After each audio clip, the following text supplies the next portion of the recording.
구원, 천국은 우리 믿는 자들에게, 그리스도인들에게 있어 핵심 가치임을 우리가 너무나 잘 알고 있지 않습니까? 누구든지 예수님을 영접하는 자, 주의 이름을 부르는 자들에게는 구원함을 얻게 됩니다. 우리는 예수님 믿어 구원받은 하나님의 자녀입니다. 오늘 주님께서 우리를 불러가셔도 우리는 두려울 것이 없죠. 주의 품에 안식하게 될 것이고 영원 천국의 삶을 살아가게 될 것입니다. 이처럼 주님 안에서 우리는 영원한 천국 소망을 품고 살아가고 있습니다. 우리의 본향은 하나님 나라, 천국인 것이고 우리는 이 땅을 살아가지만 천국은 이미 우리 안에 이루어져 있음을 우리는 기억해야 하는 것이죠. 천국은 죽어서만 가는 그 어떠한 나라이냐, 그것이 아니라 예수님을 영접하는 그 순간부터 이 땅 가운데 이루어지는 나라임을 우리는 알아야 하는 것이죠. 그래서 하나님께서 통치하시고 주님이 계신 그곳은 그 어디나 하나님 나라인 것이죠. 우리의 심령이 하나님 나라 이루어지는 것이고, 주님과 함께하는 우리 가정이라면, 우리 교회라면, 우리 일터라면 그것이 하나님 나라가 되어가는 것입니다. 마태복음 24장에서는 이 말 심판에 대해서 우리 주님께서 말씀해 주셨습니다. 그 날과 그 시는 오직 하나님만 아시지요. 그날에 있을 재난의 징조를 통해서 우리에게 알게 하셔 그날을 우리로 대비할 수 있도록 말씀해 주셨습니다. 그날이 도적같이 임한다는 것이죠. 그러므로 깨어 있어라. 어느 날 너희 주가 임할는지 너희가 알지 못하니라. 그러니 오늘 본문에서 열처녀 비유를 통해서 우리에게 뭘 말씀합니까? 신랑을 맞이하는 신부의 모습으로 준비하는 자가 되라고 우리에게 가르쳐 주는 것이죠. 우리 본문 1절과 2절의 말씀을 같이 읽어보겠습니다. 그때 천국은 마치 등을 들고 신랑을 맞으러 나간 열 처녀와 같다 하리니 그 중에 다섯은 미련하고 다섯은 슬기 있는지라. 아멘. 예수님은 천국과 우리의 관계를 어떻다라고 비유하여 말씀해 주고 계십니까? 천국이란 첫째로 신랑을 맞이하는 신부와 같다라는 것이죠. 신랑을 맞이하는 신부와 같습니다. 신랑은 누구입니까? 우리 주 예수님. 당시에 이 남편이 누구냐에 따라서 아내의 이 위치와 지위가 결정되지 않겠습니까? 남편이 재물이 많다면 그 아내도 부유하게 살아갈 것이고, 남편이 권력이나 지위가 높으면 그만큼의 지위와 권력을 누리며 살아가게 될 것이죠. 우리의 신랑은 누구입니까? 창조주, 구원주, 심판주가 되시는 예수 그리스도이시죠. 우리를 얼마나 사랑하셨던지 자기의 목숨을 아낌없이 내어주시는, 우리를 구원하신 남편이 되시는 것이죠. 그저 부부싸움하고 자존심 싸움하는 남편이 아니라는 겁니다. 우리와 영원토록 함께 하실 것을 약속하셨고 지금도 그 약속을 이루어 주시는 우리 주님이시죠. 그러기에 우리는 주님 안의 기쁨과 감사함으로 살아갈 수 있는 것이고, 또한 기쁨으로 그 주님, 신랑 되시는 주님을 맞이하는 삶을 우리는 살아가야 하는 것입니다. 둘째로 신랑이신 예수님을 영접할 때 무엇이 있어야 한다라고 말씀합니까? 등불이 있어야 한다라고 말씀합니다. 천국이란 신랑을 기다리는 신비와 같은데 그 신부가 무엇을 들고 있습니까? 등을 들고 있습니다. 이 등을 통해서 무엇입니까? 밤길을 오는 손님을 맞이하는 안내의 역할을 할 수 있는 것이죠. 신부가 준비할 수 있는 것 무엇입니까? 등불임을 알 수 있죠. 얼굴이 예뻐야 한다든지, 학벌이 있어야 한다든지, 능력이 있어야 한다든지, 아니 키가 커야 한다든지, 이런 조건이 있는 것이 아닙니다. 신랑을 맞이하는 신부는 등불이 있으면 되는 것이죠. 신랑을 맞이하기 위해 열 처녀가 등불을 들고 맞이하러 나갑니다. 이 10명은 이 땅의 모든 교회, 모든 성도들을 가리키는 것이죠. 그런데 기다리는 이 등불을 들고 기다리는 이들이 두 그룹으로 나누어지는 것을 볼 수 있습니다. 하나는 미련한 그룹이고 하나는 슬기로운 그룹입니다. 오늘 보면 2절에서 4절의 말씀, 이들이 구분되는 모습을 이렇게 기록하고 있습니다. 같이 읽어보겠습니다. 그 중에 다섯은 미련하고 다섯은 슬기 있는지라. 미련한 자들은 등을 가지되 기름을 가지지 아니하고 슬기 있는 자들은 그릇에 기름을 담아 등과 함께 가져갔더니. 아멘. 10명 중에 5은 슬기롭고 5은 미련하다고 했습니다. 그리고 슬기롭고 미련함을 나누는 것이 무엇입니까? 기름에 있습니다. 분명 10명의 신부 모두 등을 가졌습니다. 우리가 교회에 나와서 똑같이 예배하고 똑같이 예물 드리고 똑같이 봉사합니다. 지혜로운 사람이라 미련한 사람이나 보여지는 것에는 알아둘 수 없는 것이죠. 그런데 예수님의 비유의 말씀을 보니까 문제는 이 등불에 있지 않습니다. 무엇을 주님이 보시는 것입니까? 기름이죠. 우리의 관심은 눈에 보이는 등불에 있습니다. 그러나 예수님의 관심은 우리가 준비하고 있는 기름에 있습니다. 신랑을 기다리는 10명의 신부 가운데 5명은 기름을 준비하지 않았고 5명은 기름을 준비했습니다. 처음부터 기름이 없었던 것이냐? 그렇지 않습니다. 처음에는 등불을 켤 수 있는 기름을 두 그룹이 다 가지고 있습니다. 여기서 기름을 준비했다라는 것은 무엇입니까? 여분의 기름을 가리키는 것이죠. 아무리 성능이 좋은 등일지라도 기름이 준비되어 있지 않으면 불은 이내 꺼지게 될 것입니다. 등불만 가진 사람과 등불과 함께 여분의 기름을 준비한 사람은 그 차이가 크다라는 것을 우리가 알게 되는 것이죠. 여기서 등은 하나님의 말씀을 가리킵니다. 기름은 성령을 가리킵니다. 같은 말씀을 받아도 말씀을 듣는 것으로 우리의 삶의 변화가 일어날 수 있는 것이냐? 그렇지 않다라는 것이죠. 말씀이 내 삶에 적용되어야 합니다. 아멘이시죠? 성령님의 역할이 무엇입니까? 우리로 깨달아 알게 하는 것이죠. 우리에게 마땅히 행할 길을 알게 하여 주시고 감당할 수 있도록 우리를 이끌어 가시고 인도하시는 분, 성령님이죠. 그래서 믿는 자들을 향해서 어리석은 자가 되지 말고 오직 주의 뜻이 무엇인가를 이해하는 자가 되라고 말씀합니다.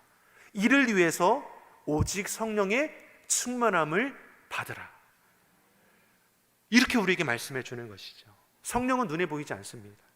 그러나 성령 충만한 사람은 그 행실을 통해 성령의 아름다운 열매를 맺어가는 것이죠. 서로 사랑하죠. 용서할 줄 압니다. 겸손히 섬기며 거룩하고 경건한 절제된 삶을 살아내는 자들인 것이죠. 다시 말해 보여지는 외형이 아니라 그 마음의 중심과 태도가 확연히 다르다라는 것이죠. 성령의 충만함을 입고 그 말씀을 따라가는 삶의 자세가 이렇게 차이가 나는 것입니다. 예수님께서도 산상설교를 통해서 우리에게 계속해서 강조한 것이 무엇입니까? 우리의 중심을 하나님께서 보신다는 것이죠. 우리가 무슨 옷을 입고 있는지, 키는 얼마나 큰지, 학교는 어디에 다니는지, 그 가문은 어떠한지에 대해 묻거나 따져보지 않으십니다. 우리의 생각과 우리의 마음의 중심이 어떠한지에 관심을 갖고 계시죠. 예수님께서 바리새인들, 서기관들을 책망한 이유가 여기에 있는 것입니다. 저들은 이름 있는 가문의 자제들입니다. 어릴 때부터 율법을 철저히 지켜내도록 훈련받았습니다. 문제는 저들의 열심이 행위적인 열심에만 국한되어 있다는 것이죠. 외형적으로는 보여지는 모습은 너무나 좋습니다. 살인하지 말라, 간음하지 말라, 계명을 잘 지켰습니다. 신실한 일꾼처럼 보였습니다.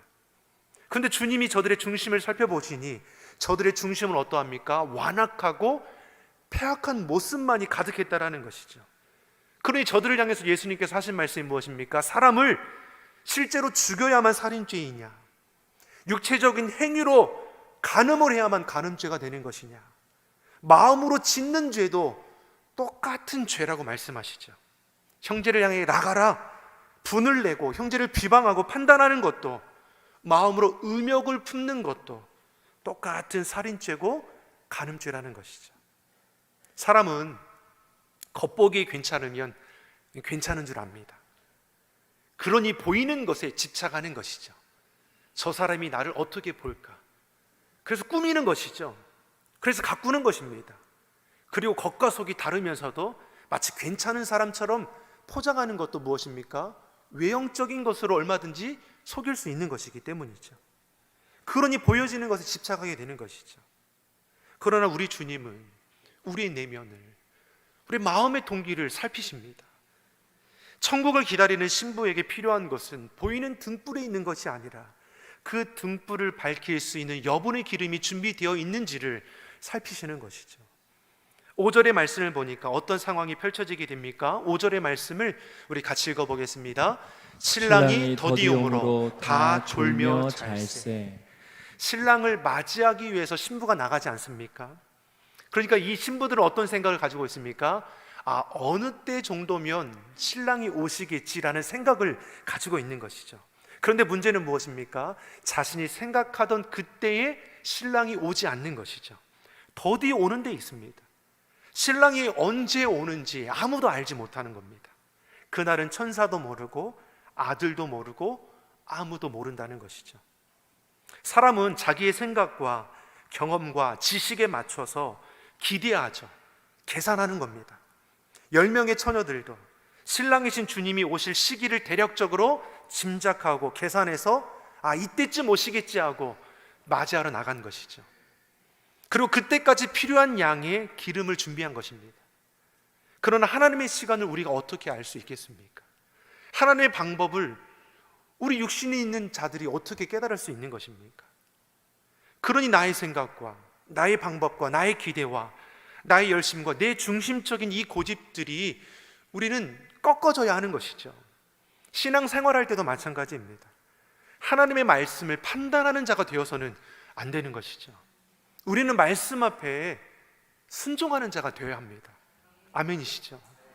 그런데 신앙생활할 때 내 생각과 내 고집대로 하고자 할 때가 얼마나 많이 있습니까? 내 감정과 기분에 따라서 우리의 신앙이 좌우될 때가 얼마나 많이 있습니까? 기분이 좋으면 열심을 합니다. 기분이 상하면 참여하지 않습니다. 이러한 모습이 하나님 앞에 어떻게 비춰지게 되는 것입니까? 교만이고 오만함일 뿐이죠. 이러한 자기 고집이 우리는 꺾어져야 하는 것이죠.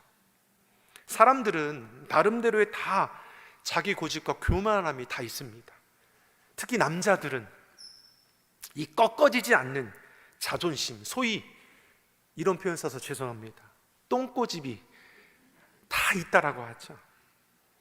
그래서 내 생각, 내 고집이 때로 되지 않을 때 난리가 나는 거죠. 근데 이러한 모습이 얼마나 교만함이고 오만함이 되는 것입니까?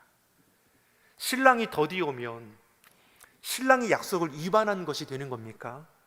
나는 잘못한 것이 없고 늦게 온 신랑에게 문제가 있는 것이 아니냐, 이렇게 말할 수 있는 것입니까? 이것은 하나님의 실수도 아니고 하나님의 계획인 것이죠. 준비된 사람과 준비되지 않는 사람을 구분하시는 하나님의 방법일 수 있는 것이죠. 신랑이 더디 오게 됨으로 무슨 일이 생겼다라고 말씀합니까? 슬기로운 자들도, 미련한 자들도 졸음을 이기지 못하는 것이죠. 성경은 우리에게 깨어있으라고 말씀합니다. 예수님께서도 겟세마네 동산에서 땀방울이 핏방울이 되도록 기도하시죠. 이때 제자들에게 하신 말씀 무엇입니까? 너희가 시험에 들지 않도록 깨어서 기도해라. 그런데 육신이 연약한 제자들이 졸음을 이기지 못합니다. 예수님은 우리의 연약함을 너무나 잘 알고 계시죠. 그런데 조는 것이 문제가 아니라 기름을 준비하지 못한 것이 문제인 것이죠. 오늘 본문 6절에서 9절이 이것을 우리에게 가르쳐 주는 것입니다. 같이 읽어보겠습니다. 밤중에 소리가 나되 보라 신랑이로다 맞으러 나오라매. 이에 그 처녀들이 다 일어나 등을 준비할세.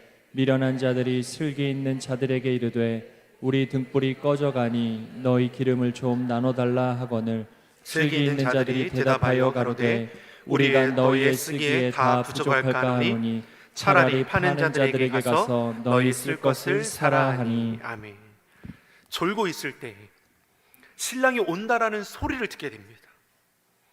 그런데 이 처녀들이 처음부터 기름이 없는 빈 등을 가져간 것이 아니죠. 그들은 모두 기름을 준비한 것이죠. 그런데 언제 오실지 알지 못하고 자신들이 생각보다 더디 오게 되니 그 등불의 기름이 떨어져 가는 것입니다. 그런데 한 그룹은 어떻습니까? 여분의 기름을 준비해 놓은 것이죠. 다른 한 그룹은 여분의 기름이 없습니다. 즉 자기의 생각과 계획에 맞춘 자는 주님이 오시는 결정적인 그 순간에 기름이 떨어져 버린 것이죠. 8절의 말씀을 보니까 등불이 꺼져 갔다라고 했습니다.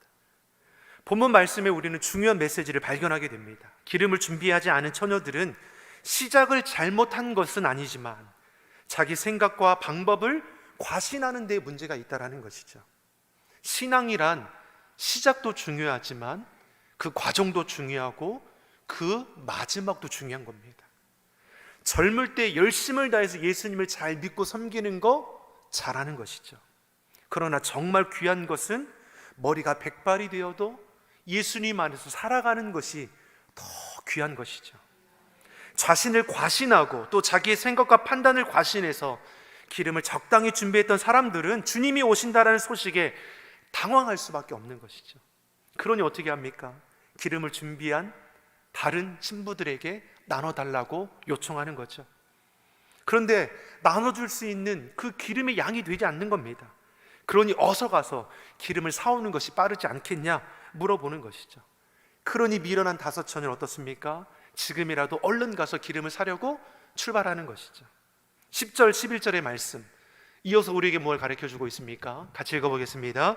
저희가 살아간 동안에 신랑이 오므로 예비하였던 자들은 함께 혼인잔치에 들어가고 문은 닫힌지라. 그 위에 남은 처녀들이 와서 가로되 주여 주여 우리에게 열어주소서. 아멘.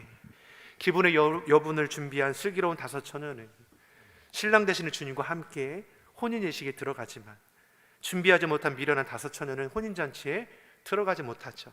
문을 두드려 열어달라 외쳐보지만 문은 열리지 않는 것이죠. 하나님은 우리를 끝까지 기다려주시고 참으시는 사랑의 하나님이십니다.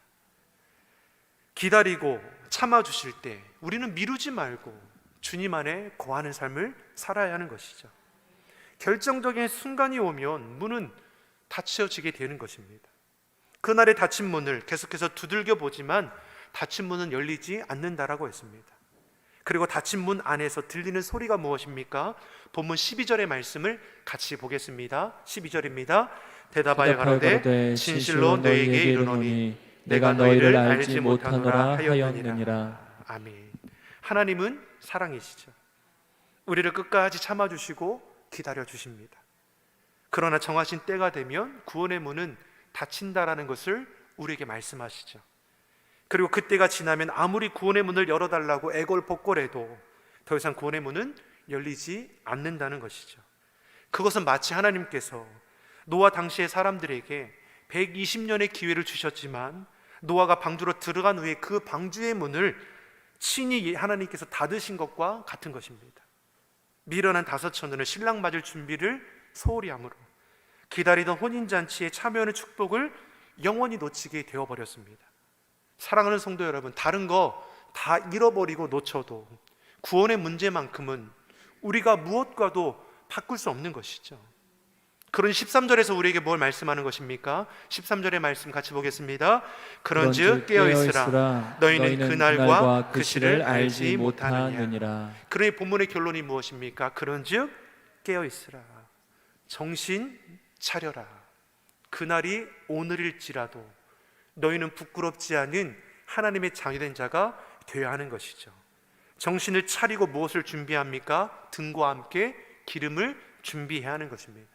주의 말씀에 붙들려야 하는 것이고 성령의 다스림을 받는 자가 되어야 하는 것입니다. 사랑하는 성도 여러분, 세상 헛된 것들에 붙들리고 매이는 자가 되는 것이 아니라 약속의 말씀을 붙잡고 성령의 다스림 받는 주의 성도 되기를 예수님의 이름으로 축원합니다. 우리에게 허락한 시간과 재물과 건강을 하나님을 기쁘시게 하는 데 사용할 뿐만 아니라 이 땅에서 하나님 나라를 이루어갈 수 있는 신실한 주의 성도 되기를 좋으신 예수님의 이름으로 축원합니다. 기도하겠습니다. 사랑의 하나님 아버지, 우리에게 시대를 분별할 수 있는 지혜를 더하여 주시옵소서. 사단, 마귀, 어둠의 괴계는 우리를 흔들어 넘어지게 할지라도 우리가 붙들고 의지할 것 오직 예수님, 오직 주의 말씀임을 결코 잊지 않게 하여 주시옵소서. 주의 말씀을 듣고 지켜 행함으로 주의 뜻을 이루어 가게 하여 주시고 우리가 자리하는 곳이 곧 하나님 나라 이루어 갈 수 있도록 우리 안에 친히 역사하여 주시옵소서. 감사드리며 예수님의 이름으로 기도드립니다. 아멘.